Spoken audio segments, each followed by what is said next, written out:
Madagascar est un beau pays qui dispose de nombreux atouts pour mener à bien la marche vers son développement. Un fléau continue cependant de miner la qualité de son capital humain, la malnutrition. La malnutrition est un état qui résulte de carences en nutriments. Elle est souvent associée à l'insécurité alimentaire, au mauvais état de santé, à de mauvaises conditions d'hygiène et d'assainissement et à la pauvreté. Voyons à quoi ressemble la malnutrition. Sichaka et Mirantu sont nés le même jour, mais la malnutrition ne leur a pas donné la même chance. Sur ces images, ils ont tous les deux 5 ans. Mais Sichaka est malnutri et accuse visiblement un retard de croissance physique ou malnutrition chronique. Son développement mental est également retardé.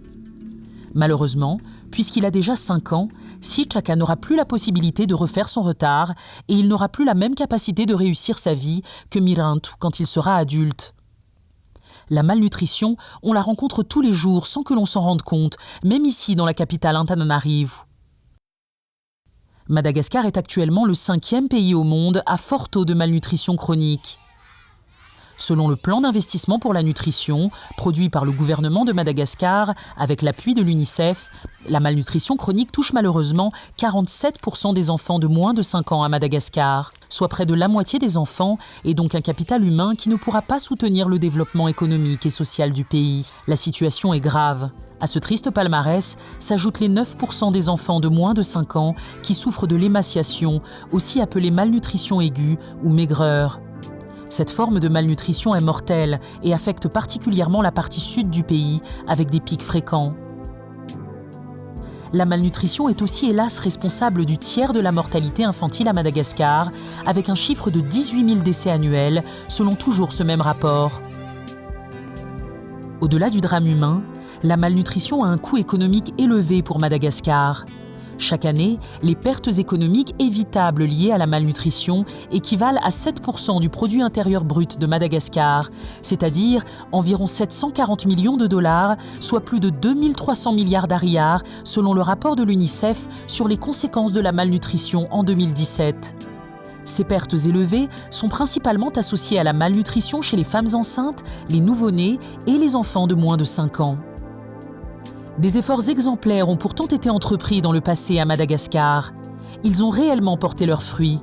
Mais les gains obtenus ont été réduits à néant au cours de la dernière décennie de crise. La couverture et la qualité des interventions de nutrition spécifiques actuelles sont au plus bas. Selon différentes études incluses dans le document du plan d'investissement pour la nutrition, cette charge annuelle de 740 millions de dollars peut être évitée par des interventions efficaces à faible coût en matière de nutrition spécifique. Sur la base de preuves scientifiques rigoureuses, le document du plan d'investissement pour la nutrition à Madagascar propose par exemple un portfolio essentiel de nutrition qui inclut 14 interventions intégrées. Ces interventions sont regroupées dans 3 paquets ciblant les femmes enceintes, les jeunes enfants et la population générale. La stratégie initiée par le mouvement SUN, ou Scaling Up Nutrition, se concentre surtout sur les 1000 premiers jours de l'enfant, c'est-à-dire à partir du début de la grossesse jusqu'à ce que l'enfant atteigne 24 mois d'âge. Ainsi, un investissement annuel de 48,4 millions de dollars pour ces paquets d'intervention peut réduire la perte économique nationale d'environ 1/3 sur les 5 premières années. Sur $1 investi, Madagascar en gagnera donc 5, à la condition cependant d'avoir 90% de couverture au niveau national. Des actions sont également nécessaires dans d'autres secteurs afin de réduire au maximum les pertes pour Madagascar.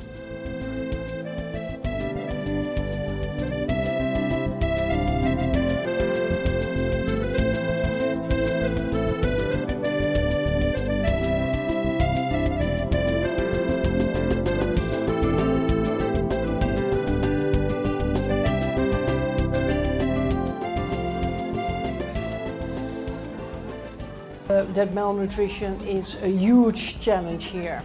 47% of stunted babies is enormous. And we all know that the first 1,000 days of babies from the start from the pregnancy of their mother until they are 2 years old are of crucial importance for the development of the brain and the development of the body. And nutrition is important for economic development. Better nutrition is important for social development. And what I've seen and heard so far is very encouraging. I have seen and spoken to people who have the mentality of let's roll our sleeves on and let's move. The first and most important thing is that the government takes the ownership and leadership also for this third program, National Nutrition Plan. The second importance is that all the departments really work together, from education to health, from agriculture to social protection. And the third important thing is that the Minister of Finance has to invest. The national government has to invest from the domestic budget to show how serious they are and to show ownership. And then it is crucial that all the different stakeholders, including the donors, private sector, civil society and the UN support and align, are supportive and align with the government so that they collaborate, work together instead of having each of them their own priorities and their own projects. Le Plan national d'action pour la nutrition, ou PNAN 3, PNAN 3 2017-2021, est en phase avec le plan d'investissement pour lutter contre la malnutrition. Le PNAN est en ligne avec les priorités nationales, comme l'objectif 4.1.3 du Plan national pour le développement le stipule, lutter contre la malnutrition dans l'axe stratégique 4 du même plan concernant le capital humain adéquat au processus de développement.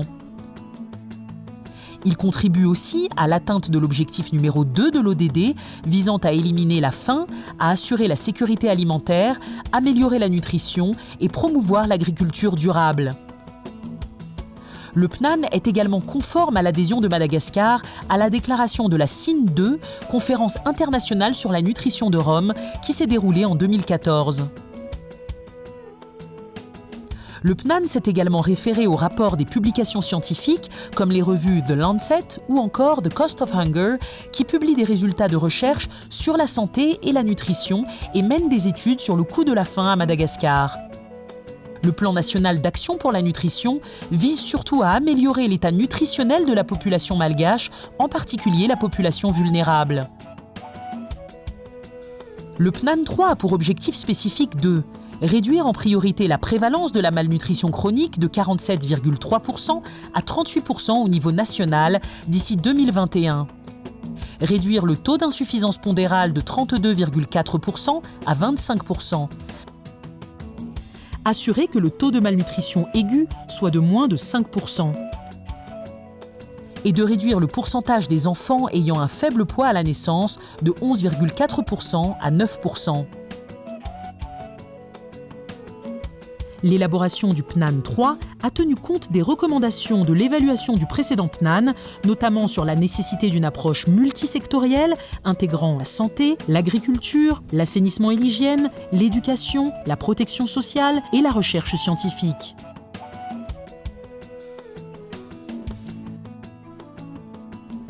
Les interventions sont regroupées autour de 3 axes stratégiques: la nutrition spécifique, la nutrition sensitive et la gouvernance.